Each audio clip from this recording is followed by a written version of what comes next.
শর্তাধীনে সন্দেশখালী যাবেন রাজ্যের মুখ্যমন্ত্রী মমতা বন্দ্যোপাধ্যায়। বসিরহাটের সভা থেকে এই কথাই জানিয়েছেন তিনি।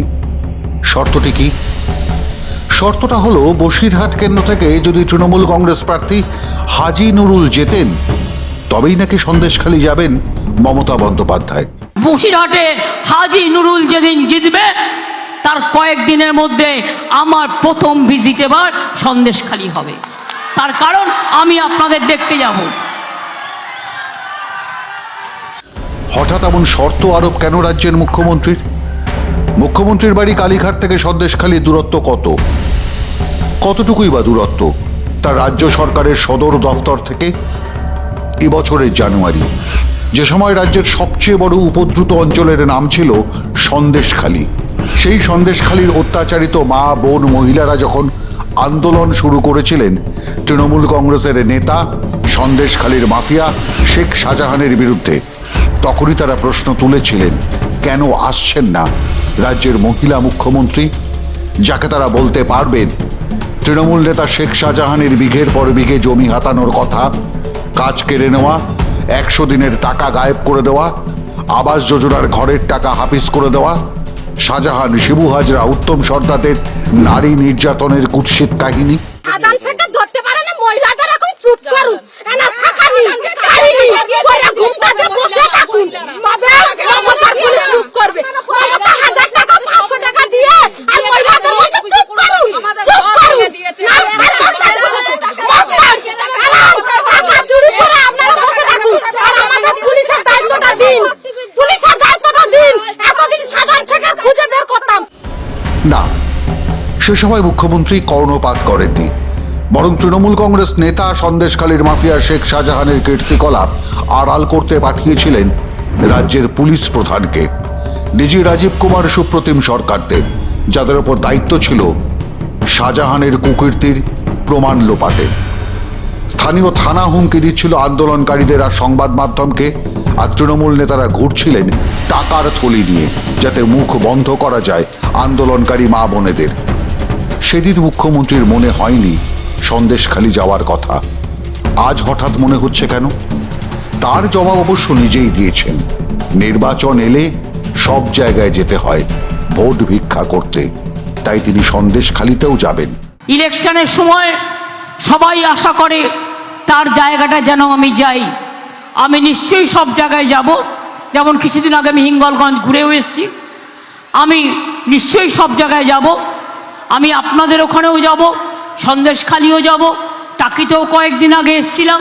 তবে সেটা তার প্রিয় নেতা হাজি নুরুল জিতলে, তাই এই মঞ্চ থেকেই ভোট ভিক্ষা সন্দেশখালী। এই হাজি নুরুল এর আগেও সাংসদ হয়েছিলেন, তার আমলে সাম্প্রদায়িক দাঙ্গা ছড়িয়েছিল বসিরহাটে, জমি জায়গা দখলের অভিযোগ ওঠে, তারপরই তাকে সরিয়ে দেওয়া হয়, নিয়ে আসা হয় অভিনেত্রী নুসরাত জাহানকে, যাকে জেতানোর দায়িত্ব দেওয়া হয়েছিল এই হাজি নুরুলকে। কিভাবে নুসরত জিতেছিলেন তা জানেন বসিরহাটের মানুষ। এমনকি 5ই জানুয়ারির পর থেকে উত্তাল সন্দেশখালীতে একবারও আন্দোলনকারী মহিলাদের পাশে দাঁড়ানোর জন্য আসেননি বসিরহাটের মহিলা সাংসদ নুসরাত জাহান। 174 যে সিচুয়েশনটা আছে, 174 যে সিচুয়েশনটা আছে, 174 যে সিচুয়েশনটা আছে, আজকে আমি যদি যাই সেখানে আমি আরো 5 জন লোককে তো নিয়ে যাব নিজের সাথে করে, তো সেটা একটা ল অ্যান্ড অর্ডারের আগেনস্টে হয়। সাংসদ তখন ব্যস্ত ছিলেন টিকটক ভিডিও এবং রিলস বানাতে। সেই সন্দেশখালীতে মুখ্যমন্ত্রী এবার আসতে চেয়েছেন, তবে শর্তাধীনে, এবং জানিয়েছেন তাকে একটা চিঠি লিখলেই নাকি সব সমস্যার সমাধান হয়ে যাবে। যদি আপনাদের মনে হয় কারো প্রতি রাগ আছে, আপনাদের বলবার জায়গা আছে, আপনারা একটা চিঠি আমার বাড়িতে পৌঁছে দেবেন।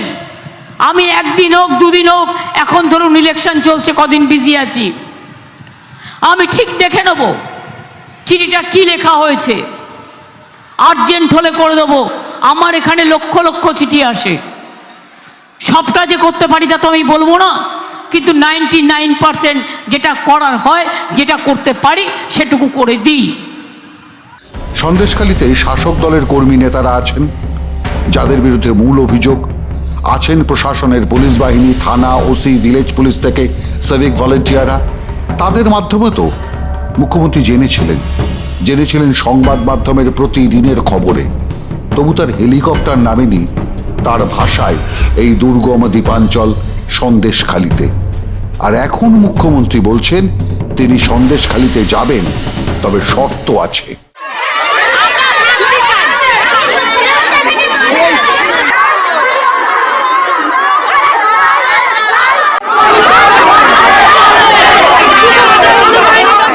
তবে মুখ্যমন্ত্রীর এহেন মন্তব্যে তীব্র প্রতিক্রিয়া সন্দেশখালিতে। সন্দেশখালীর মানুষজন বলছেন যে তারা জানতেন রাজ্যের মুখ্যমন্ত্রী আসতে পারবেন না সন্দেশখালিতে, কারণ তিনি ভয় পাচ্ছেন। সন্দেশখালীর গরিব মানুষজন এবার প্রতিজ্ঞাবদ্ধ, জানিয়ে দিচ্ছেন মুখ্যমন্ত্রীর শর্তও তারা মানবেন না, আরেক মাফিয়া হাজি নুরুলকে সংসদেও পাঠাবেন না। সে কারণে মুখ্যমন্ত্রীকেও আর আসতে হবে না সন্দেশখালিতে। মাধ্যম ব্যুরো রিপোর্ট।